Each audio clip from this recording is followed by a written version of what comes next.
नमस्कार दोस्तों, welcome back to MTech वाला। तो आज हम पढ़ेंगे इंडस्ट्री सेफ्टी के अंदर another topic, draw decision tree for problem in hydraulic pump. दोस्तों, इस टॉपिक को समझने से पहले आपको ये जरूर पता होना चाहिए डिसीजन ट्री क्या होता है और ये कैसे काम करता है। अगर आपको नहीं पता तो मैंने प्रीवियस वीडियो में बहुत अच्छे तरीके से बता रखा है डिसीजन ट्री के बारे में। तो उस वीडियो का लिंक मैंने डिस्क्रिप्शन में दे रखा है, वहां से जाके एक्सेस कर सकते हो। तो दोस्तों, इस क्वेश्चन में ये पूछा है कि हाइड्रोलिक पंप के अंदर काफ़ी सारी प्रॉब्लम आती है, ठीक है। तो उन प्रॉब्लम को हम डिसीजन ट्री की हेल्प से सोल्व करना है हमें, ठीक है दोस्तों। और दोस्तों, मैंने ना ये इस वाले क्वेश्चन में तो है कि हाइड्रोलिक पंप वाली प्रॉब्लम है, और प्रीवियस वीडियो में मैंने समझा रखा है कि मशीन टूल्स में अगर कोई प्रॉब्लम आती है ना तो उसको डिसीजन ट्री से मैंने सोल्व कर रखा है, वो भी जाके देख सकते हो। तो शुरू करते हैं दोस्तों वाला question. There are various problem occur in hydraulic pump and we can able to solve all these problem using decision tree. दोस्तों, हाइड्रोलिक पंप के अंदर काफ़ी सारी प्रॉब्लम आती है और उन हर एक प्रॉब्लम को हम डिसीजन ट्री की हेल्प से सोल्व कर सकते हैं। जैसे कुछ प्रॉब्लम्स लिख रखे मैंने। परफॉर्मेंस इशू, जैसे कि लो प्रेशर्स, हाई नॉइज लेवल हो जाता है, परफॉर्मेंस इश्यूज है। लीकेज प्रॉब्लम, जैसे कि इंटरनल लीकेज हो जाती है पंप में, एक्सटर्नल लीकेज हो जाती है। मैकेनिकल इश्यूज भी होते हैं कुछ हाइड्रोलिक पंप में, जैसे कि पंप ओवरहीट करने लग जाता है, ज़्यादा गर्म होने लग जाता है। इम्प्योरिटीज़ इन पंप की, पोल्यूटेड, ये सब इम्प्योरिटीज़ वगैरह आ जाती है इसमें पंप में। मैकेनिकल फेलियर के मैकेनिकल इशू भी हो जाते हैं, जैसे कोई मशीन काम करना बंद कर दे, सारे मैकेनिकल फेलियर होते हैं। ऑयल क्वालिटी, पोल्यूटेड ऑयल हो जाता है, क्योंकि हाइड्रोलिक पंप में ऑयल होता है वो पोल्यूटेड हो जाता है, कुछ जम्स वगैरह ये घुस जाते हैं इसके अंदर। Incorrect oil type, incorrect oil डल जाता है, कई बार पता नहीं होता हमें कौन सा डालना है। इनसफिशिएंट लुब्रिकेशन, कि जो ऑयलिंग ग्रीसिंग वगैरह करते हैं तो वो इनप्रॉपर हो पाती है। तो मतलब ये सारी प्रॉब्लम्स है कुछ जिनको हम डिसीजन ट्री की हेल्प से सॉल्व कर सकते हैं। तो दोस्तों, मैंने एक प्रॉब्लम ली है, जैसे कि हाइड्रोलिक पंप ने काम करना बंद कर दिया। आप ऐसे कोई भी प्रॉब्लम ले सकते हो, अपने ऊपर है, ठीक है। कोई भी प्रॉब्लम सॉल्व कर सकते हो डिसीजन ट्री की हेल्प से। तो दोस्तों, ये आपको समझ नहीं आएगा फिलहाल, ये मैंने वर्किंग लिख रखी है, ये रूट नोड, डिसीजन नोड, ये सब आपको अभी समझ नहीं आएगा। इससे पहले मैं आपको ये आपको समझ नहीं आएगा, इससे पहले आपको मैं एक डायग्राम के थ्रू समझाऊंगा कि ये क्या कह रहा है, ठीक है। अगर आपको ये डिसीजन ट्री आपने किया तो आप इसको बेटर समझ पाओगे, नहीं किया तो कोई बात नहीं, मैं आपको दोबारा समझा देता हूँ। ये दोस्तों, मैंने आपको एक एग्जांपल दे रहा हूँ। डिसीजन ट्री की हेल्प से मैंने एक प्रॉब्लम ली है, हाइड्रोलिक पंप काम नहीं कर रहा है, ठीक है। अगर अब आप अपने हिसाब से कोई प्रॉब्लम ले सकते हो, कोई भी कंडीशन लगा सकते हो, और मैं डिसीजन ट्री बना रखा है। अगर आपको नहीं पता कैसे बनता है तो मैंने प्रीवियस वीडियो में बता रखा है डिसीजन ट्री क्या होता है, आप वहाँ से जाके देख सकते हो। तो आप अपने हिसाब से कोई प्रॉब्लम ले सकते हो, जैसे कि मैंने लिया है कि पंप काम नहीं कर रहा है, ठीक है, उसके बारे में। तो बहुत अच्छे तरीके से बता रहेगा कि तुम्हें क्या डिसीजन लेना चाहिए और क्यों काम नहीं कर रहा, ये पूरी फॉल्ट ट्रेसिंग कर देता है। तो शुरू करते हैं दोस्तों। जैसे कि मैंने एक नोड लिया सबसे ऊपर, उसमें मैंने क्वेश्चन लिख रखा है कि is the pump operational, condition लिख रखी है। तो दोस्तों, मेरे पास दो आंसर होंगे। जैसे कि अगर आपसे कोई क्वेश्चन पूछता है तो आपके पास दो आंसर होते हैं, या तो हाँ या ना में होते हैं। तो ऐसी मैंने क्वेश्चन पूछा है, इज द पंप ऑपरेशनल, क्या जो हाइड्रोलिक पंप है वो काम कर रहा है कि नहीं कर रहा। अगर कर रहा है तो ये सारी कंडीशन अप्लाई होगी, नहीं कर रहा तो ये वाली होगी। तो हम पहले एक लेफ्ट साइड वाली लेके चलते हैं, ठीक है। तो ताकि पहले लेफ्ट साइड वाली, पहले लेफ्ट नोड वाली की कंप्लीट करेंगे कंडीशन, फिर राइट वाली की, ठीक है। जैसे कि पंप काम कर रहा है कि नहीं कर रहा, जैसे कि हमने बोला हाँ भाई पंप काम कर रहा है, ठीक है भाई। तो हम आ जाएंगे नीचे वाली कंडीशन पे, is the fluid flow adequate, मतलब जो पंप के अंदर जो फ्लूइड फ्लो हो रहा है वो प्रॉपर हो रहा है कि नहीं हो रहा। अब इसमें भी हमारे पास दो कंडीशन है, यस और नो। मान लो चलो ठीक है, पंप भी काम कर रहा है और फ्लूइड भी सही फ्लो कर रहा है पंप के अंदर, तो क्या हो जाएगा, पंप इज फंक्शनिंग नॉर्मली, ठीक है भाई। जैसे कि अगर पंप भी चल रहा है और उसके अंदर फ्लूइड भी अच्छी तरह फ्लो कर रहा है, ठीक है, तो मतलब पंप ठीक है, कोई दिक्कत नहीं है। अब दूसरी कंडीशन पे आ जाते हैं कि भाई पंप चल रहा है, हाँ भाई चल रहा है, अब फ्लूइड फ्लो कर रहा है। अब तो लिया था पहले हाँ कर रहा था, पर अब हमने लेते नहीं कर रहा, चलो फ्लो नहीं कर रहा पंप के अंदर जो फ्लूइड है वो फ्लो नहीं कर रहा अच्छी तरह। अब फ्लो नहीं करेगा तो दो चीज़ यही हो सकता है कि पंप फ्लो नहीं कर रहा तो ब्लॉकेज हो सकते हैं भाई। तो हम लिख देंगे नहीं, पंप फ्लो कर रहा है, नहीं कर रहा, तो हमने लिख दिया कंडीशन लगा दी, क्या उसमें कोई ब्लॉकेज है। अब ठीक है भाई, कंडीशन बोल दी। अब इसके भी दो हो सकते हैं, हाँ हो सकती है, नहीं भी हो सकती ब्लॉकेज, तो हम लेते हैं यस, हाँ भाई ब्लॉकेज आ रही है उसके अंदर। तो हमें पता अगर कोई ब्लॉकेज होगी तो हम क्या करेंगे, ब्लॉकेज को क्लियर करेंगे। ठीक है भाई, ब्लॉकेज क्लियर हो गई। अब दूसरी कंडीशन पे आ जाते हैं, is there a blockage, no. अब हम सोचेंगे कि पंप भी काम कर रहा है, ठीक है, और उसके अंदर जो फ्लूइड है वो फ्लो नहीं कर रहा अच्छी तरह, तो और हमने चेक किया कि ब्लॉकेज है कि नहीं है, तो चेक करने में पता चला ब्लॉकेज नहीं है। तब क्या दिक्कत आ सकती है, जब ब्लॉकेज नहीं तो फ्लूइड फ्लो क्यों नहीं कर रहा।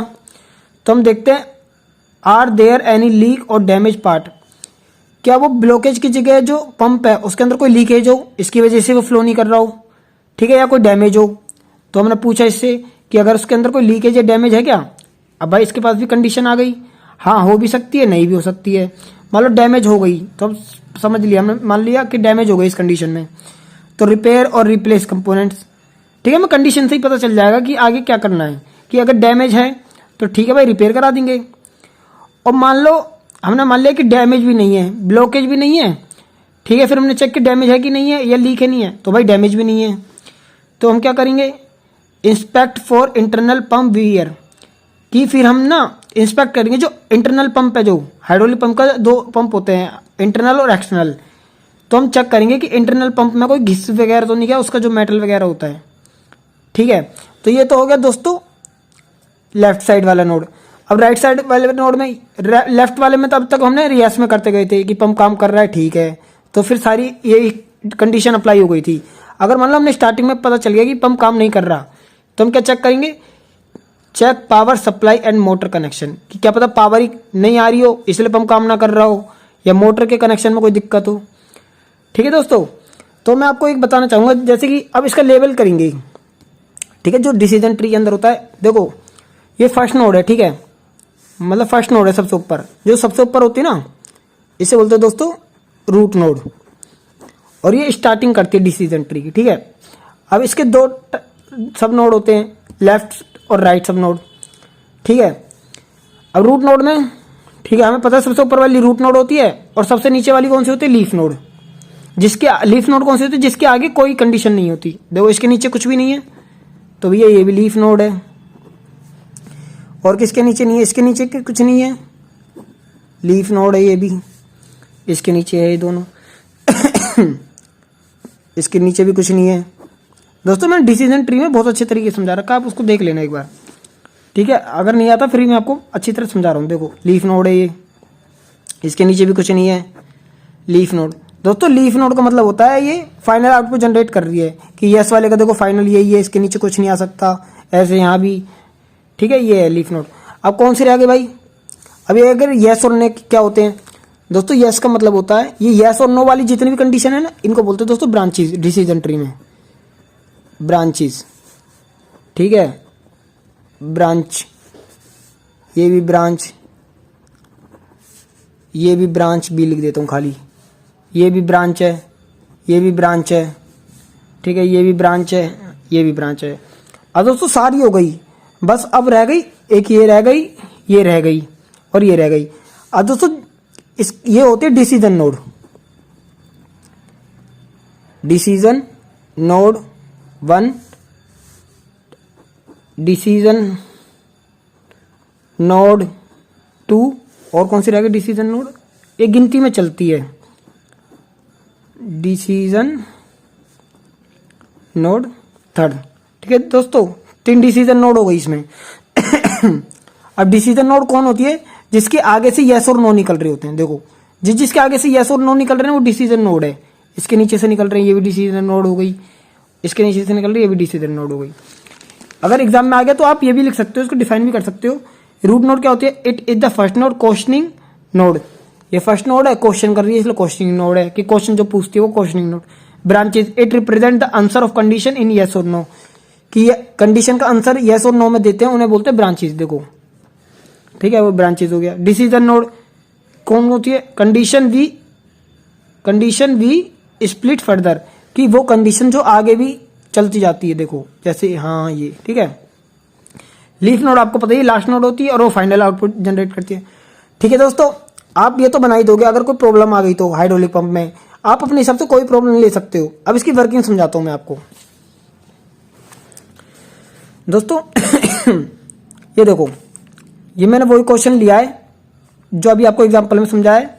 तो एक बार इस नोट्स में से आपको एक बार बता देता हूं, क्या पंप ऑपरेशनल है, क्या पंप काम कर रहा है, हाँ और ना में आंसर दे सकते हैं। अगर कर रहा है तो हम चेक करते हैं कि उसमें जो ऑयल फ्लो हो रहा है, फ्लूइड फ्लो हो रहा है, वो सही कर रहा है कि नहीं कर रहा। हाँ भाई वो सही फ्लो हो रहा है वो भी, तो मतलब पंप ठीक है तुम्हारा।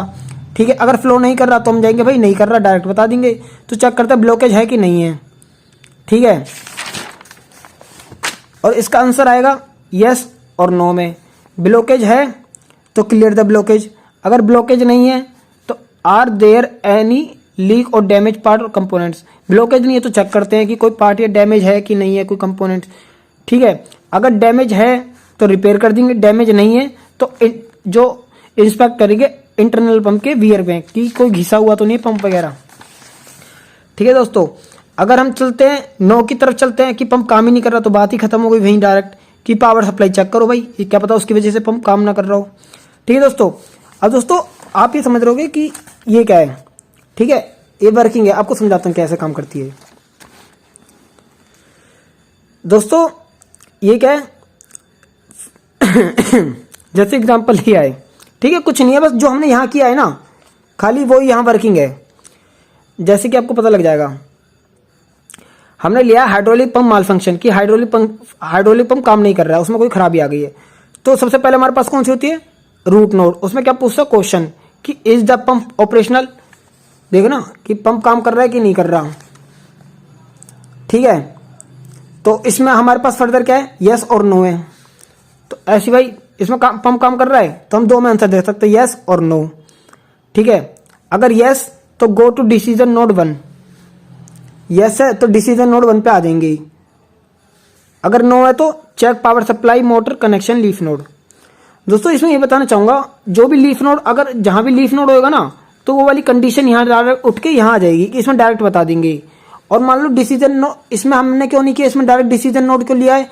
यहाँ ये भी तो लिख सकते थे is the fluid flow adequate, यहाँ हमने खाली डिसीजन नोड लिख दिया, वो पूरी कंडीशन नहीं लिखी। दोस्तों जहां भी आगे डिसीजन या आगे कोई भी स्टेटमेंट आगे डिवाइड होगी ना तो उन्हें नहीं लिखते, खाली लीफ नोड वाली को डायरेक्ट वहां से उठा के यहाँ लिख देते हैं पूरी को। ठीक है, दोबारा बता देता हूं, जैसे कि पंप ऑपरेशन कर रहा है कि नहीं कर रहा, हाँ भाई कर रहा है और नहीं कर रहा। ठीक है, कर रहा है तो डिसीजन नोड 1 पे चले जाएंगे, नहीं कर रहा तो पावर सप्लाई लीफ नोड पे चले जाएंगे। ठीक है, जैसे यहां तक हो गया। अब भाई देखो डिसीजन नोड 1 पे आ गए हम, अब हम आ गए डिसीजन नोड 1 पे। ठीक है, डिसीजन नोड 1 पे क्या था, डिसीजन नोड 1 पे क्या स्टेटमेंट थी, is the fluid flow adequate. Yes और नो में आंसर दे सकते हैं।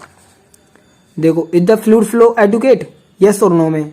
यस में क्या था, पंप इज फंक्शनिंग नॉर्मली, और नो में क्या था, आगे कंडीशन पे जा रहे थे हम कहीं। ठीक है, ये लीफ नोड नहीं है तो जो लीफ नोड है वो आ जाएगी, उसी में आ जाएगी, और यहां लिख देंगे हम गो टू डिसीजन नोड 2। देखो यस में आ गई क्या, लीफ नोड आ गई कि भाई फ्लूइड काम कर रहा है, हाँ भाई तुम्हारे मतलब वो ठीक है एकदम, पंप मतलब वहीं की वहीं खत्म हो गया ये वाली रो, तो इसलिए पूरी की पूरी को यहीं उतार दी। और नो में आगे हम चले जाएंगे। अब गो टू, अगर हमने नो किया तो हम डिसीजन नोड 2 पे आ गए, क्योंकि ये तो खत्म हो गई, अब यही तो बची हमारी। अब हम आ गए डिसीजन नोड 2 पे। ये रही, अब डिसीजन नोड 2 पे क्या, इज देयर अ ब्लॉकेज, कोई ब्लॉकेज है, और यस और नो में। तो देखो दोस्तों, is there any blockage, yes और नो में आंसर देना है। अगर ब्लॉकेज है तो ब्लॉकेज को क्लियर कर देंगे, लीफ नोड वाली आ जाएगी। अगर ब्लॉकेज नहीं है तो आगे बढ़ जाते हैं। देखो ब्लॉकेज है तो लीफ नोड आ गई, इसको हमने डायरेक्ट उतार दिया, और नहीं है तो हम आगे फर्दर डिसीजन नोड 3 पे चले जाएंगे। ठीक है दोस्तों, ओनली आपको ये याद रखना है, जहां भी लीफ नोड वाली कंडीशन आ जाएगी उसको डायरेक्ट वर्किंग में लिख देंगे। ठीक है, अगर डिसीजन नोड वाली हुई तो लिख देंगे कि go to decision node further आगे जो भी है। ठीक है, अब डिसीजन नोड 3 पे आ गई। अब 3 पे हम क्या चेक करेंगे, यस और नो। क्या स्टेटमेंट है 3 की, आर देयर एनी लीक और डैमेज पार्ट कंपोनेंट। ठीक है, ये है ना, और इसमें यस पे भी लीफ नोड पे आ जाएंगे एंड में, और नो पे भी लीफ पे आ जाएंगे। तो वो डिसीजन नोड 3 में, डिसीजन नोड 3 में देखा हमने कि आर देयर एनी लीकेज और डैमेज कंपोनेंट, देखो यस और नो में पूरी की पूरी स्टेटमेंट लिख दी क्योंकि दोनों लीफ नोड है, ठीक है। रिपेयर और रिप्लेस डैमेज पार्ट अगर है तो, अगर डैमेज नहीं है तो इंटरनल पंप को हम चेक करते हैं। अब दोस्तों ये भी लीफ नोड हो गई, ये भी लीफ नोड वाली आ गई, ठीक है। तो आई होप आपको समझ आया होगा। अगर समझ नहीं आया तो मैंने प्रीवियस वीडियो में मैकेनिकल टूल्स पे डिसीजन नोड बना रखा है, आप जाके वहां से उस वीडियो को देख सकते हो, ताकि आप एक दो क्वेश्चन देखोगे ना इसके तो आपको मतलब पक्का सा हो जाएगा कि हाँ भाई प्रीवियस वीडियो में ऐसे समझा रखा था और इस वीडियो में भी ऐसा, तो आपको मतलब समझ आ जाएगा अच्छी तरह। और इस टॉपिक के नोट्स मैंने डिस्क्रिप्शन में दे रखे, आप वहां से जाके एक्सेस कर सकते हो। और आपको वीडियो पसंद आई हो प्लीज चैनल को सब्सक्राइब कर दो।